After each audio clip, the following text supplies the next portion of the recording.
Mainstream historians will tell you that the Great Pyramid of Giza was a glorified tomb for the Egyptian pharaohs.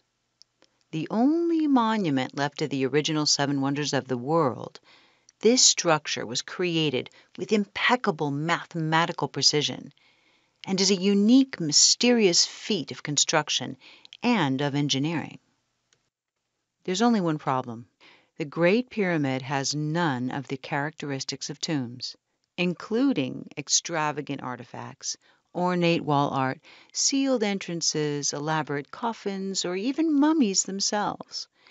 It was, however, built with unique materials, the same materials that are used today for electrical conductivity. These facts are leading more and more historians to believe the pyramids may have had a far more useful purpose. The Pyramid of Giza was not at all a tomb, but a power plant, generating and transmitting electricity to the civilization surrounding it. Impossible? Join the universe inside you for a closer look. To start, it's important to comprehend the tremendous effort that went into creating these monuments. The pyramids of Giza are among no less than 118 of these structures in Egypt alone, and that doesn't even include those pyramids in other parts of the world. Given our current understanding of how early civilizations built their monuments, it would have taken no less than 20 years to build these so-called tombs, and that's if no less than 20,000 workers worked daily. To this day, historians still can't prove exactly how or when they were built. This leads us to ask, what resting place for the dead could possibly be so important that it would warrant such phenomenal effort, time, and precise engineering? Even without knowing that they have nothing in common with regular tombs, you only need to stand before them to realize that's a lot of work for a cadaver. Naturally, we make conclusions based on the assumption that ancient civilizations were more primitive than us. But what if intellectual evolution isn't always linear? Can advanced technology be lost and rediscovered centuries later? Is it possible that an ancient culture had knowledge of and used electrical power? To know for sure, let's look at another case where technology of power generation appears to have been used and then forgotten. We know Edison and Tesla brought electricity into common use moving into the 20th century. Yet, in Iraq in 1934, 3 artifacts were found together: a ceramic pot, a tube of copper, and a rod of iron which, when combined with a liquid acid, can be used to create chemical reactions that produce an electrical charge. Known as the Baghdad or Parthian Battery, these materials date back 2,000 years.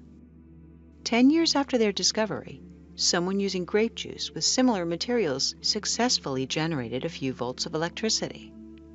This process has since been demonstrated on the Discovery Channel's program Mythbusters, where lemon juice activated the electrochemical reaction between the copper and the iron, producing 4 volts of electricity.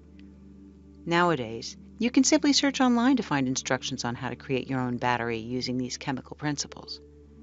But historians have long assumed that thousands of years ago there was no knowledge of this technology, that this archaeological find is mere coincidence, even though we've long marveled over artifacts with intricate gold plating, which requires electricity to be created. Quite simply, energy generation happens as a result of simple chemical properties and can be done by anyone with 4 basic materials. So, here are some important facts about the structure and the materials of the pyramid. For starters, it contains angled tunnels which lead not only into the pyramid but deep underground, to areas claimed still to be unexplored. What tomb needs a shaft directed into the earth? We also know that centuries ago there were enormous swivel doors that weighed no less than 20 tons, but miraculously it was so well engineered it could be moved to enter with a push of a hand. Since no Egyptian tomb has ever been found to be deliberately accessible, what was their interest in continuing to visit the mummies, or could such a door have served the purpose of perhaps containing and insulating the space inside? Though you'd almost never know it, the Great Pyramids of Giza were once covered in white polished limestone, referred to as casing stones. The cuts made in this reflective stone were angled perfectly, so it would have a smooth, flat appearance. This would have made the giant structures brightly reflect the light of the sun like a mirror. It also would have made perfect insulation inside the structure. A large earthquake in 1303 disrupted the casing stones, and they were removed to use on other structures. Today, all that remains is the inner core of the pyramid. The image of the incredible amount of light that would have reflected from the monument raises curiosity, as does the reason for the insulation. Was there a desire to draw attention to their dead? To keep mummies warm or cool, or perhaps something else? Next, the material, dolomite, was used on the inner surfaces. Dolomite is known to increase electrical conductivity directly relative to the amount of pressure on it. High pressure creates more electrical current. Next, lining the passageways and underground tunnels of the pyramids is granite, which is slightly radioactive. Granite contains high amounts of quartz crystal with metal, and it's a well-known conductor of piezoelectricity. Piezoelectricity occurs as a result of stress or pressure on the quartz, as demonstrated by the wristwatches, which can be charged simply by rapidly shaking them. This granite actually ionizes the air inside the pyramid, creating a chemical reaction which, again, increases the conductivity of electricity. When such electrons are given the chance to bypass sections of rock via metal wire, quite large currents can flow. Another important material used to construct them is the mysterious mortar, 500,000 tons of it, which holds the giant stones in place. Though it's been analyzed many times, modern technology has yet to exactly recreate this gypsum, which comes from sediment. This gypsum can withstand tremendous pressure and, astoundingly, is even stronger than the stones themselves. Clearly, it's contributed to keeping the monument intact for thousands of years. But could there be another reason why they used a material which could withstand such high pressure? So, limestone, dolomite, granite, supposedly constructed for a tomb, are, in fact, analogous to the exact materials we use to make electrical wires. They also share a relationship with pressure, which increases their electroconductivity. Just northwest of the Great Pyramid is the Serapeum. Here there are 20 huge granite boxes, each weighing 100 tons. Classic Egyptologists say these are coffins. Yet, the granite here came from 500 miles away, and each box is so large and so heavy that there's no possible way it could fit through the existing tunnels and entrances. These supposed sarcophagi were therefore somehow built into the structure with such precision they are within a 10,000th of an inch of being perfectly flat.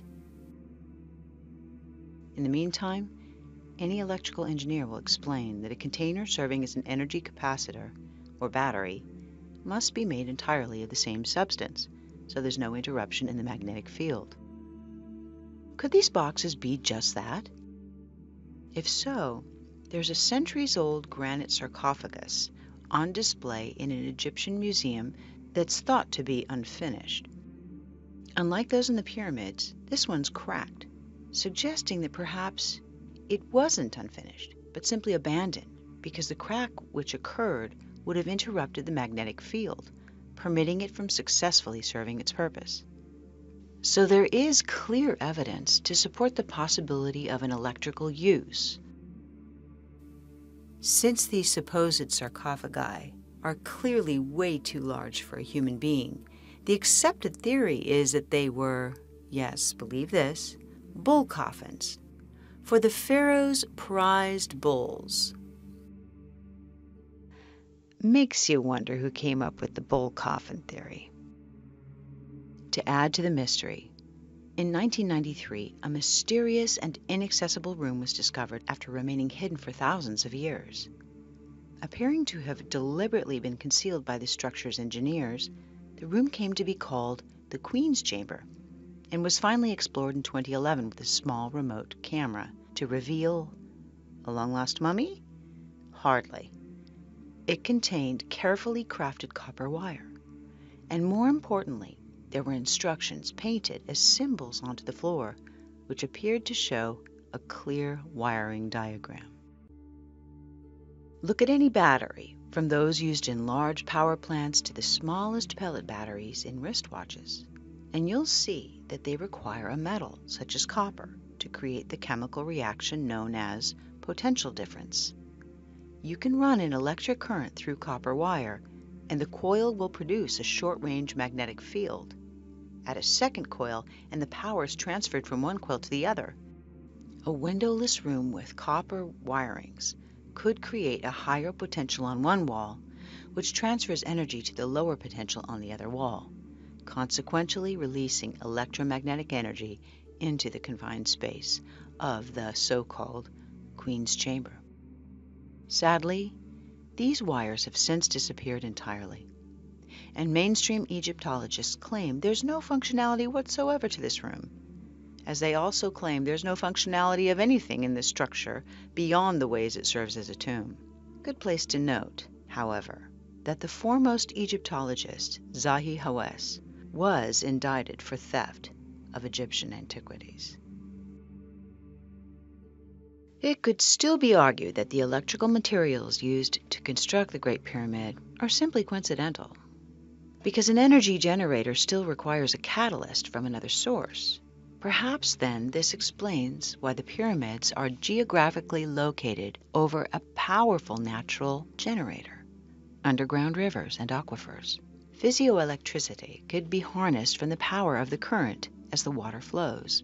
And it has been proven that thousands of years ago, the Nile River passed directly by where the structures now stand. Of course, this brings in a debate about the age of the pyramids themselves, along with the weathering on the nearby Sphinx, indicating that the monuments are actually double the age they're currently assumed to be. Perhaps that would explain why there's no mention of the pyramids or their creation in any of the Egyptian writings. So if water was a source of power, it would have traveled up the limestone based on the principle of capillary action, which happens when a small area of a substance that gets wet absorbs into the entire area of that substance. So water flowing near or underneath the pyramid could have been absorbed as it passed over the limestone, even traveling upward to the top of the structure. The quartz in the tunnels of the pyramids would subject to the stress or vibration, creating piezoelectricity.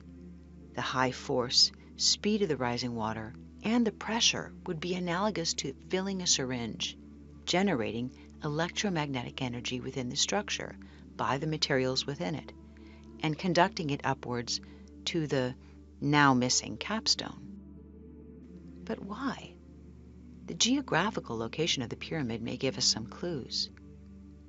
It is located exactly at a point which magnifies the electromagnetic forces on the planet, where telluric currents are at their strongest. There's an electromagnetic field at the bottom of the pyramid, which would rise to the upper layers with these chemical reactions. We don't know for sure what capped the pyramid, but there is speculation that it may have been gold, explaining, of course, why it's long since been missing. If it were gold, this could have created a conductive path for energy to be directed upwards, high into the ionosphere. If superconductive materials were used to create this monument for energy, then the potential for something even more amazing might have been possible. Wireless electricity. Sound far-fetched? One bold and extraordinary man swore this was possible, and he may have showed us how. We know of Nikola Tesla as the solitary genius responsible for the electric engine, radio, laser, radar, and for creating a tremendous competitive spirit in Thomas Edison. We know Tesla sought above all to serve mankind. In fact, despite his extraordinary contributions, he's scarcely known or credited for his genius. At the 1893 World's Fair, Tesla transmitted electricity naturally to a light bulb he held in his hands, and he created the Tesla coil, which is used more today for show than for the function it was intended to serve. Most importantly, we know that Tesla claimed adamantly that he had perfected the method of harnessing and transmitting free wireless energy using the electromagnetic nature of the planet. In a patent Tesla filed in September of 1897, he claimed that at 30,000 feet altitude, there's a stratum of rarefied air that would conduct electric currents at high voltages. In this proposed system was a transmitter which would transmit millions of volts into the atmosphere. Then he had something receive the electricity and reduce the voltage to a convenient potential to be used by consumers. In an experiment the last week of July in 1903, nearby residents claimed to have witnessed Tesla successfully conduct his experiment at the Wardensife Tower, while Tesla himself, sharing his new method of conductivity, said that it lit up the night sky as if it were a giant fluorescent tube. It's even been said that he successfully wirelessly transmitted pictures and sounds. Though all of his work has been mercilessly destroyed, this cannot be proven. Sadly, Tesla's technology was confiscated shortly after his death. He died in poverty, and the U.S. government destroyed his tower, claiming it was being used by German spies. Had Tesla succeeded in his mission, the distribution of power on this planet would have been very different today. Compare Tesla's technology to the pyramids, the location, height, and electromagnetic materials. We've seen induction between copper wires work for short distances. For a long-distance transfer, the same principle can be applied when acoustic energy is converted to kinetic energy, and the frequencies match. The way an opera singer can shatter a glass when the sound wave he is singing matches the resonant frequency of the glass. So if there's a magnetically oscillating current and you create a second possessing the same frequency, the wireless transmission can pass through solid materials and through long distances. The frequency which would have been released from the pyramid would have to have been matched in the surrounding area. Perhaps this would explain the obelisks, the tall monuments which could be acting as receivers, particularly if there's a quartz stone at the top of them. This would also explain the ancient carvings in Egypt, which so clearly indicate light sources it's boggling to think anyone would even argue it. In the Hathor Temple, the Dendera light is one such image. It perfectly resembles modern electrical technology, showing a wire inside of a bulb-like area and a box which appears to be a receiver. Across from this carving is a similar image, but the system appears to be falling into the hands of a reptilian-looking being, as though it's a warning of the potential to abuse this technology. Mainstream historians scoff and make more primitive conclusions, but still, the pyramids show no sign of soot from flame torches. Instead, there are multiple carvings which show these antenna-like objects that appear to be a transmitter, near another object shaped like the famous symbol, the Ankh, which appears to be the receiver. Given all this, it seems so much more believable that the Great Pyramid functioned using the same principles and conditions as Tesla sought to demonstrate, that they conducted and directed electromagnetic energy into the ionosphere, where it generated and transmitted electricity wirelessly to receivers within the civilization.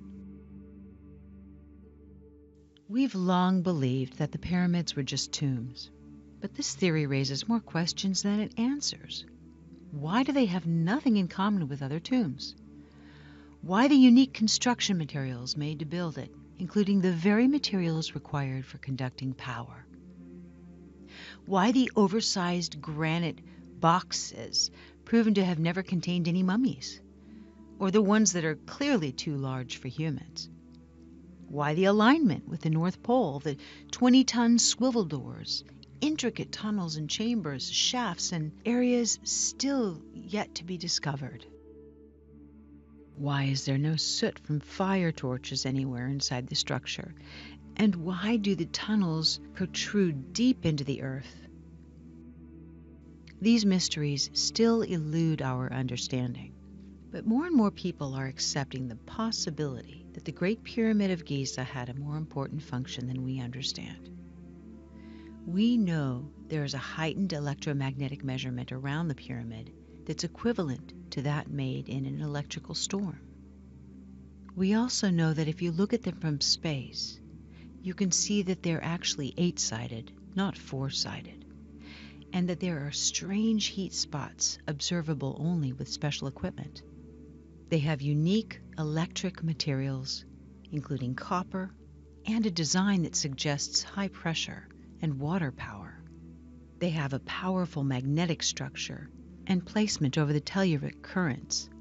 They're aligned with the stars, and the unique art of the area shows clear depictions of wired light sources.